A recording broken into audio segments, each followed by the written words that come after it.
13 al 23 de julio se desarrolla la 14ª Feria Internacional del Libro en Guatemala de Filgua, por lo que las cámaras de Cablevisión del Norte se trasladaron hasta el Fórum Majadas, en donde se desarrolla esta actividad y en donde en breves momentos dará inicio la presentación del libro Infraganti del autor colombiano Juan Pablo Escobar.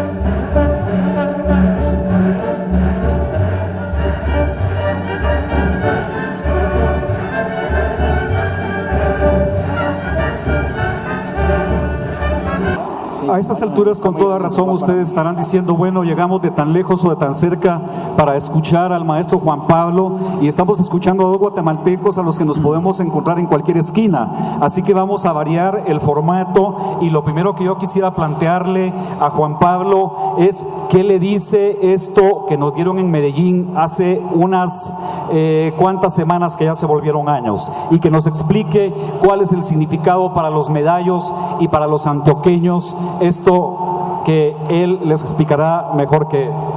El carriel, gracias. ¿Cómo les va? Muy buenas tardes a todos. Muchas gracias por venir. Bueno, sin duda que es algo muy tradicional de nuestras tierras, donde nuestros campesinos cargaban todas sus herramientas, sus documentos, sus cosas para la cotidianidad. Era una prenda que aún tiene algún uso en algunos sectores de nuestras áreas rurales de Colombia, principalmente pues de Antioquia también. Muchas gracias. Bueno, sí, me gustaría aprovechar la oportunidad para compartirles, a pedido pues de que les lea algún fragmento del libro. Me gustaría compartirles una carta que le escribí a mi hijo, Juan Emilio, y la carta dice así: Juan Emilio, querido hijo de mi alma, tienes en tus manos la verdadera historia de tu abuelo Pablo. Esta es la única historia. No te dejes confundir por las otras versiones que están todas amañadas. He aquí en estas páginas, no solo una, sino miles de historias y de experiencias de vida que espero y te pido jamás repitas, pues ya otros las vivimos y las sufrimos, y a Dios les suplico que no te las dé a ti para revivirlas, sino para extraer exclusivamente de ellas un legado positivo de paz y bien para ti y para toda la humanidad. Debes leer mi libro, no por imposición, sino porque debes ser el mejor conocedor de estas que son también nuestras historias, las del abuelo, las de la familia y también la mía propia, para que no cometas los mismos errores y no las repitas. No permitas que tus orígenes te definan como persona ni como hombre, pues nuestro mayor acto de valentía y humildad y humanidad es permanecer aferrados a la paz y a la no violencia. Vive en paz con tu conciencia, alma y corazón. Sé un buen hombre. Ese es el deber de cada ser humano. No emprendas ninguna industria de la maldad o ilicitud. Te sobra talento como para desperdiciarlo así. Este es el testimonio de mi vida al lado del mejor padre del mundo, Pablo Escobar, tu feliz abuelo. Pero también es el testimonio que da fe, que da una fe elocuente sobre las negativas consecuencias que pueden traerle a un ser humano, a su familia y a su país, las erradas decisiones y elecciones personales. En los diversos caminos que te proponía la vida, aprenderás que a cada paso nos toca elegir entre el yin o el yang, porque alguna vez mi padre también me dijo que no todo lo que parece pecado ante los ojos de los hombres, lo es ante los ojos de Dios. El amor incondicional que siento por tu abuelo tampoco me dejó ciego y sin deseos de reconocerle al mundo lo que él hizo mal y lo que hizo bien.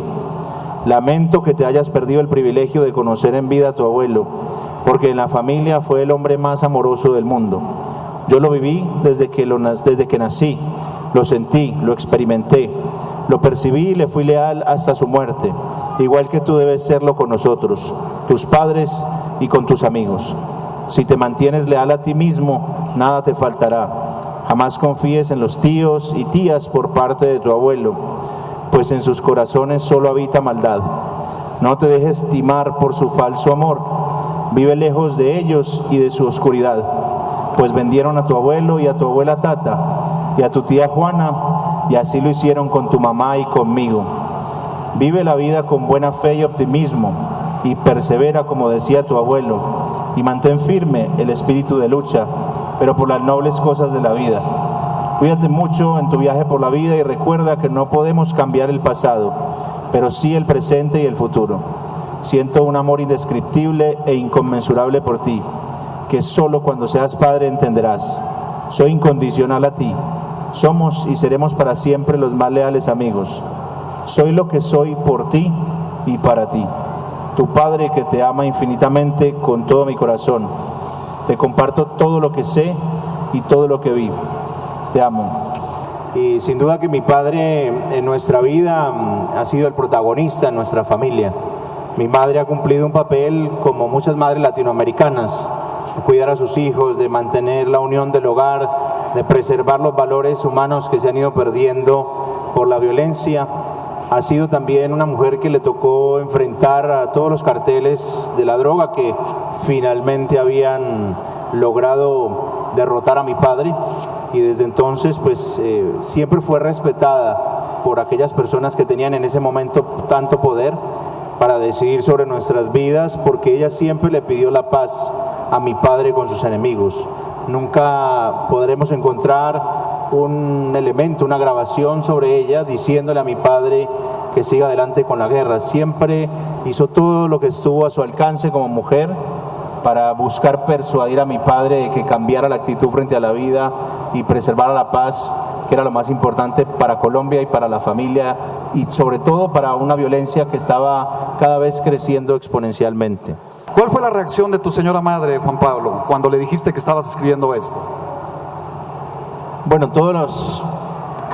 todos los casos siempre tomamos las decisiones a nivel familiar, porque aprendimos que lamentablemente la ley o muchos no nos reconocen como individuos, sino las acciones de un solo miembro de la familia nos han afectado por lo general desde la experiencia a todos por igual. Entonces siempre, cada paso que yo iba a dar, en principio con el documental Pecados de mi Padre, antes de escribir estos dos libros, lo consultamos y estuvimos de acuerdo en que era un gran riesgo. No sabíamos cómo iba la humanidad a percibir nuestra historia verdadera que nunca antes había sido contada. Fue un riesgo que estuvimos dispuestos a correr en nombre de la paz y de la reconciliación con la gran mayoría de víctimas que dejó mi padre a lo largo de todo su camino por Colombia y toda la violencia que dejó también. Y ella siempre me apoyó, siempre fue una persona en la que he podido contar, es mi gran amiga y consejera. Nunca me alentó a que siguiera los pasos de mi padre, sino todo lo contrario, siempre se ocupó de apoyarnos y de acompañarnos en nuestros procesos de educación, y hoy también somos las personas que somos gracias a los valores con los que ella nos ha criado. Así que simplemente ella nos apoyó decididamente desde el primer momento en que sintió que nuestra única intención y compromiso era con la verdad, y esencialmente entendiendo que hay tres razones fundamentales por las cuales yo me atreví a escribir estas historias. Y la primera de ellas era darle a las víctimas un acceso a la verdad real, porque la verdad oficial realmente no tiene mucho de verdad y está acomodada a los intereses políticos y no a la realidad que vivimos como país. En segundo lugar, yo quería dejarle a mi hijo un documento, a mi juicio, de valor histórico para que él conociera a su abuelo de primera mano y no le dejáramos esa labor a Netflix o a Caracol Televisión, que hacen una triste tarea de glorificar la actividad criminal en la que estaba involucrado mi padre.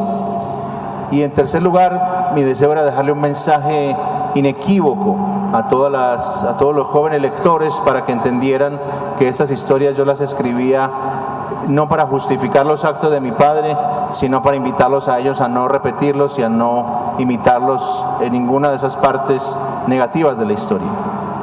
Lo que tú me preguntabas sobre la persona que no tenía Extremidades sin duda fue una experiencia reveladora para mí. Para mí no fue una casualidad ver a esta persona en un semáforo el día que regresaba del velorio de mi padre. Mi padre me había dicho que yo no debía asistir a su velorio porque muy seguramente allí me matarían. Y hice caso omiso de su consejo porque yo quería morir ese día también. No tenía esperanzas para mí. Muerto mi padre, yo era el próximo hombre muerto de mi querido país. Y entendí en la desesperanza más absoluta, ya regresando a Bogotá, después de no haberme podido bajar del automóvil blindado en el que estaba, en el cementerio, para darle el último adiós a mi padre. Yo ignoraba que viviría tanto tiempo como para que 14 años después podría regresar a darle ese último adiós. Pero el mismo día que mi padre fue enterrado, regresando a la ciudad de Bogotá, en uno de los tantos semáforos, vi la cara de un hombre sonriéndose a carcajadas. Y cuando observé con más detalle, a esta persona le faltaban sus 4 extremidades. Y yo venía en una desazón absoluta, en un momento de total desesperanza. Y ese momento para mí fue importante y revelador porque yo dije, si esta persona que tiene tantas limitaciones por lo que haya sufrido, no ha perdido su capacidad de sonreír, no ha perdido su capacidad de ser feliz, aunque sea por ese instante en que está riéndose a carcajadas, pues yo no tengo excusas para estar ni para sentirme de la manera como me estoy sintiendo. Es decir que yo sentía que Dios me había puesto a esta persona enfrente para que yo pudiera entender que podía fortalecerme también en las historias de los demás. Acá podemos hacer un comentario acerca del fenómeno de las narcoseries, donde en Pablo Escobar Infraganti le dedico un capítulo exclusivamente a esto. Yo primero que nada debo decir, gracias a estas narcoseries también los libros han tenido un éxito inusitado, pero tristemente, gracias al mensaje equivocado, glorificador de la violencia de mi padre, se ha vendido una historia que no es real y se ha incitado, proponiéndoselo o no, a miles de jóvenes alrededor del planeta a querer ser Pablo Escobar. El resultado triste y final de estas series es que le han robado los sueños a la juventud. Antes los sueños de los jóvenes eran ser grandes deportistas o destacarse en algún área profesional. Ahora el sueño de muchos jóvenes es ser narcotraficantes. Y esto es gracias a este fenómeno de las narcoseries que les muestran solamente lo que yo he denominado los 5 minutos de disfrute de la vida de un narcotraficante, aquellos momentos en los que mi padre pudo disfrutar su vida. En realidad mi padre, si algo disfrutó, fue del año 80 al 84, hasta ahí le duró su posibilidad de disfrutar toda su fortuna. Esto quiere decir que mi padre disfrutó solamente el 10% de su vida, pero esto no es lo que vemos en las series de televisión. A Pablo Escobar lo vemos como un hombre todopoderoso en estos seriados. Las balas le pasan por el lado, la policía se corre a su paso cuando él va caminando, cuando en realidad las historias que vivimos allí fueron muy diferentes. Los escondites que muestran en la serie de Netflix, por ejemplo, nunca fueron esas mansiones que ahí señalan. No habían piscinas donde nos estábamos escondiendo. La gran paradoja de la historia de mi padre es que a mayor cantidad de poder y dinero que iba juntando con el narcotráfico, más pobremente tenía que verse obligado a vivir. Y llegamos al extremo de aguantar hambre con 4 millones de dólares en efectivo a nuestro alrededor, pero ninguno de los dos tenía la libertad para cruzar la calle e ir a comprar un poco de pan o de arroz para quitarnos el hambre. Quizá teníamos tanto dinero que podríamos haber comprado la comida de toda la ciudad, pero no teníamos nada de libertad para poderla hacer.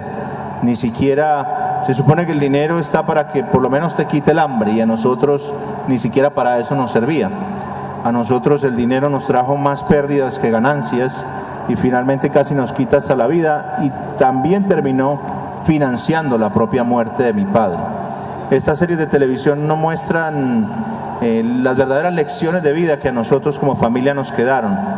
Muestran a un Pablo Escobar quemando millones de dólares, cosa que nunca sucedió, como si en Colombia no hubiera madera, había que quemar dólares. Pero claro, estas son visiones muy hollywoodenses de la percepción norteamericana de quién era Pablo Escobar. Y a mí me sorprende y me preocupa porque comienzo, en virtud de la aparición de estas series, a recibir un montón de mensajes por las redes sociales de miles de jóvenes alrededor del planeta, de países muy ricos y de países muy pobres. Incluso de Guatemala también, Australia, Pakistán, Afganistán, Rusia, España, Canadá o Argentina o Colombia mismo, o en África, muchos países africanos también. Y me escriben diciéndome: yo quiero ser como tu padre, acabo de ver la serie y quiero ser ese personaje que me mostraron ahí. Mi labor es mostrarles justamente las razones por las cuales yo elegí no convertirme en Pablo Escobar 2.0, aún teniendo todas las posibilidades de hacerlo. Porque las lecciones que nos quedaron fueron totalmente opuestas a las que estos seriados de televisión le están transmitiendo a la juventud. Es evidente que Popeye sí trabajó con mi padre. Yo lo conocí a él al interior de la organización, así como conocí a muchos otros personajes que formaron parte de su organización. De hecho, siempre he dicho que a mí me criaron mis niñeras, fueron los peores bandidos de Colombia, los criminales que trabajaban para mi padre. Popeye, por supuesto, formaba parte de ese grupo de personas que acompañaba a mi padre en muchas cuestiones. Sus libros seguramente están relatando algunos hechos que son verificables a través de las noticias o de sentencias judiciales, aunque a veces uno en las sentencias tampoco puede creer mucho, porque conozco a muchos inocentes condenados. Y es una persona que trabajó con mi padre y que estuvo en la cárcel de la Catedral, se escapó con él y antes de la Catedral estuvo escondido mucho tiempo con él, lo cuidó, expuso su vida muchísimas veces. Mi consejo es que sean conscientes de las consecuencias de la historia de mi padre y que inviten a sus padres también, desde el afecto, desde el respeto y desde el amor, a reflexionar sobre las acciones que están llevando adelante y sobre las consecuencias que traerán para sus generaciones venideras. Creo que este caso, el de mi familia, es un ejemplo claro. Mi padre terminó legándonos a nosotros una herencia terriblemente plagada de violencia. Y estoy seguro que si él hubiese podido pensar las consecuencias que nos iba a dejar después de su fallecimiento, habría tomado decisiones diferentes en su vida. Por eso las decisiones que yo estoy tomando hoy como padre que soy son muy distintas. Por eso no soy Pablo Escobar 2.0, porque quiero dejarle a mi hijo un mundo diferente y un pasado familiar desde la figura de su padre, que sería yo en este momento, mucho más diferente y pacífico y tranquilo que el padre que a mí me tocó heredar. Es decir, también invito a esos hijos a que no sean jueces de sus padres. Los hijos somos los afectos más importantes de los papás, no somos los jueces de ellos. Mi padre fue una persona que, si analiza su historia, fue líder incluso cuando no tenía poder, es decir, cuando era un miembro de la comunidad del barrio La Paz, era una familia pobre y no tenían mucho futuro. Mi padre siempre se las arreglaba para ser un líder barrial, para hacer jornadas de siembra de árboles o de cuidar los materiales de la escuela para ayudarla a construir y que nadie se los robara. Entonces siempre fue un líder desde pequeño, desde que se pudo destacar como tal. Por supuesto, el prohibicionismo le dio un gran poder económico y militar, y ese liderazgo pues se exacerbó en todo sentido, para generar la violencia y también para ayudar a muchas personas necesitadas. Así que ese liderazgo viene también de ese principio, de esos inicios de la vida de mi padre, donde no teniendo nada empezó a preocuparse por los demás y a tener una sensibilidad por las clases más abandonadas de Colombia. Entonces, nada más que una vez que tuvo el dinero pudo ser más evidente y estuvo más a la vista ese liderazgo, pero siempre lo fue, a pesar de que no tenía el dinero en los inicios de su vida. Así que les quiero agradecer muchísimo a todos por su presencia, por su paciencia, y les dejo un gran abrazo a todos.